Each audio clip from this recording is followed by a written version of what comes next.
Monsieur Vital Kamerhe, bonjour. Bonjour, Christian Lusakwedo. 2 heures d'entretien avec le président. C'était votre première rencontre depuis 2 ans? Oui. De quoi a-t-il été question ce soir?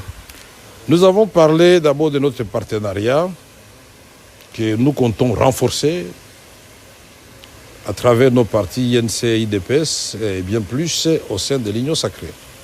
Nous avons parlé des défis auxquels le pays doit faire face maintenant ou auxquels le pays est confronté présentement.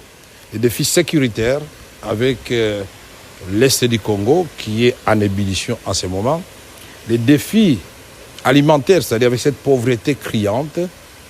Nous avons parlé des défis de la scolarité des enfants, des défis de la santé, etc., etc.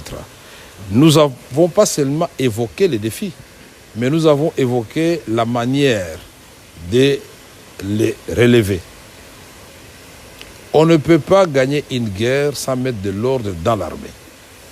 On ne peut pas gagner une guerre sans avoir des services de renseignement, des services de sécurité qui travaillent et qui sont proactifs, qui identifient les menaces et les dévances, qui donnent la vraie information aux hommes qui sont sur le terrain et au président de la République qui est le commandant suprême pour que nous puissions gagner.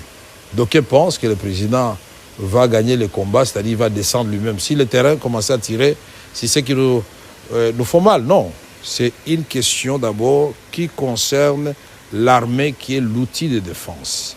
Il faut lui donner les moyens, il faut lui donner la vraie information, c'est-à-dire renseignement militaire, mais il faut l'encadrer à tous les niveaux. Nous avons parlé aussi des solutions en ce qui concerne comment améliorer les bien-être des Congolais. Il y a déjà le projet de 145 territoires de transformation agricole qui a commencé, mais qu'il faut renforcer. Nous avons parlé aussi de la santé universelle, en commençant par Kinshasa pour la maternité gratuite. Nous avons parlé aussi du fait que l'agriculture, et je l'ai dit, avec 2 345 000 km² de terre, 2 345 000 km² de terre au Congo, 80 millions de terres arables et 40 millions irrigables, ça fait 120 millions.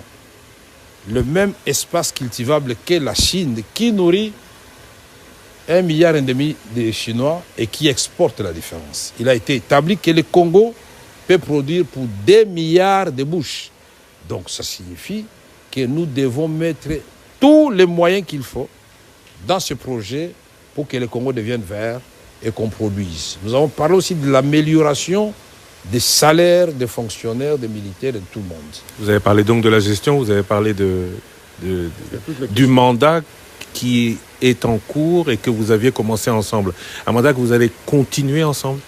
Oui, on va les continuer ensemble, bien sûr, parce que le projet de 100 jours a fait couler beaucoup d'encre sous le pont. Il est temps que M. Kamerhe, qui était directeur du cabinet chef de l'État, qui ne pouvait pas parler parce qu'il était prisonnier, qui a été acquitté et qui ne pouvait pas parler parce que moi, j'ai une certaine éthique, j'ai réservé la primeur au président de la République. Mais maintenant, nous allons parler de 100 jours et montrer que depuis 1960, il n'y a aucun programme conçu en 15 jours et laisser des tâches indélébiles en 9 mois. Ça n'existe pas. Et je mettrai quiconque au défi. Il a fallu 32 ans pour le président Mobutu, il a fallu 18 ans pour le président Joseph Kabila, mais en 9 mois, nous étions sur la voie. Dans un conseil des ministres malheureux, ce jour-là, j'avais la malaria. Le premier ministre de l'époque va dire, tiens, on a payé 77 millions au lieu de 7 millions de dollars. Mettez-vous à la place du président de la République. Il a sursauté dans sa chaise. Il a parlé qu'on audite. Mais le ministre de la Justice de l'époque a dit, non, je me saisis du dossier. Moi, j'instruis les dossiers. Et comme je n'avais pas peur, je suis allé au parquet de Matete. Et c'était le chemin pour Makala. Et me revoici à la cité de l'Union africaine. Comme on dit, quelle que soit la longueur de la nuit, les jours finissent toujours par apparaître. C'est un procès politique? Le procès, moi je crois que politique, ce n'est pas le mot qu'il faut. C'était un procès cynique. Parce que quand j'ai clamé mon innocence, personne ne voulait me croire. Mais j'avais dit, bon écoutez, puisque vous, là, magistrat et juge, vous ne voulez pas me croire, la vraie justice viendra de Dieu. Et j'ai beaucoup aimé, le président a respecté les principes de l'indépendance de la justice. Et de mon côté, vous savez, dans toutes les valeurs chrétiennes, là, la valeur la plus difficile à observer, c'est la patience. C'est la résilience. Comme je me connaissais innocent, je me suis dit, le temps, c'est comme une grossesse, c'est 9 mois, ça finit toujours par savoir si la femme était enceinte ou pas. Mais voici, je suis là, devant vous. Nous aurons d'autres occasions, des émissions, où nous allons parler en profondeur de ce projet.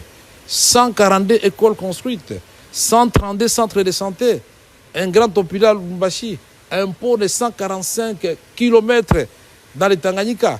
Nous ne parlons pas de tout ce que nous avons fait comme incubateur au Kivu, qui emploie 2000 petits pour produire du tilapia. On n'importe plus du tilapia au sud Kivu.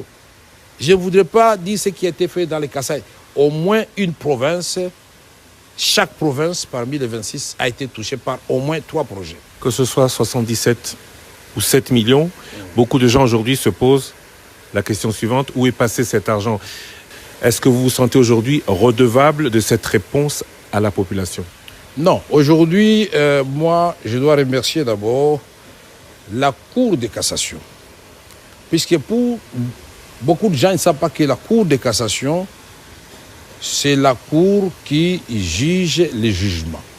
Pour savoir si le jugement qui a été rendu au degré inférieur est conforme au droit. Ils ont cassé le jugement, pas sans renvoi, avec renvoi, donc à la même juridiction. Aujourd'hui, je suis acquitté, je remercie tout le monde. Le maître mot maintenant, c'est le pardon. Pardonnons-nous tous, mettons-nous ensemble pour bâtir un Congo où il fera beau vivre. On se moque de nous. Avec tout ce que nous avons comme richesse, comme ressources, nous passons notre temps à nous faire des coups bas, à nous détester, à nous insulter sur la toile à longueur de la journée. Moi, j'ai dit, et je le répète, l'épreuve en durée est en dessous de ce que l'on peut donner à sa patrie, à sa nation, à la communauté congolaise, à laquelle je suis attaché profondément. Je vais organiser une messe d'action de grâce à Kinshasa comme à Bukavu pour remercier le Seigneur de m'avoir gardé en vie. Je pouvais mourir. Là, ce n'est pas un endroit où il faut souhaiter envoyer quelqu'un. Vous parlez de la patrie, vous parlez de la nation. Cette patrie, cette nation est aujourd'hui menacée encore à sa partie orientale. Le gouvernement parle et avance des preuves d'agression du Rwanda sous couvert du M23. Est-ce que c'est aussi votre opinion? Qu'est-ce qui doit être fait? On passe à la manière forte ou, comme vous l'avez fait dans le passé, on pacifie? Non, nous avons parlé avec le président, entre autres, de cette question, de la pacification de l'Est du Congo. Et tous nous sommes d'accord qu'il n'y a pas que l'option militaire. Je lui ai dit, ce que nous avons fait à son temps. Et toi, Christian, tu étais témoin puisque tu m'as accompagné dans cette caravane de la paix. Il y a l'option militaire, mais il y a la diplomatie, il y a d'autres options, parce que quel que soit ce que nous ferons, et la géographie, et l'histoire nous condamnent de vivre éternellement jusqu'à ce que le monde se fasse comme des voisins. Qui va transporter le Congo pour l'amener ailleurs ou le Rwanda ailleurs? Je crois qu'il y a des préalables en cela. Il faut qu'il y ait de bonnes volontés de part et d'autre. Nous sommes de bonnes volontés. Il faut que de l'autre côté, il y ait la sincérité. Nous sommes sincères. C'est à eux de nous rencontrer, de nous dire en toute sincérité que cette guerre n'arrange personne. Parce qu'il y a des morts de part et d'autre. Nous devons y mettre fin. Monsieur Vital Kamerhe, en vous remerciant de nous avoir accordé de votre précieux temps. Juste une dernière question. Le cash existe toujours, disons, l'union sacrée existe toujours, mais le directeur de cabinet n'est plus en fonction. Vous parlez comme une personne toujours d'active ou qui est prête à être encore d'active. Alors, d'active où? Certains vous voient Premier ministre, d'autres vous voient à d'autres fonctions. Vous voyez où dans les prochaines semaines pour faire ce que vous dites aujourd'hui être en mesure de faire? Je me vois comme un citoyen congolais déterminé à aider son pays. Même toi, Christian Lusakone, c'est ici que je vais interpeller la presse. La presse, faites une communication qui puisse aider le pays.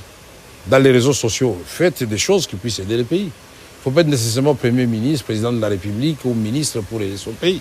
Mais aujourd'hui, Vital Kamerhe n'a aucune ambition politique directe. Il va continuer à observer de loin, à servir sans être acteur. Non, comme on dit, la voix du peuple, c'est la voix de Dieu. Laissons Dieu s'exprimer à travers son peuple et inspirer le président de la République. Moi, je me sens à l'aise pour aider le pays. À toutes les fonctions à laquelle il vous appellera. Je sais ce que vous voulez que je vous dise, mais je ne vous le dirai pas. Merci. Monsieur Vital Kamerhe, je vous remercie. Merci.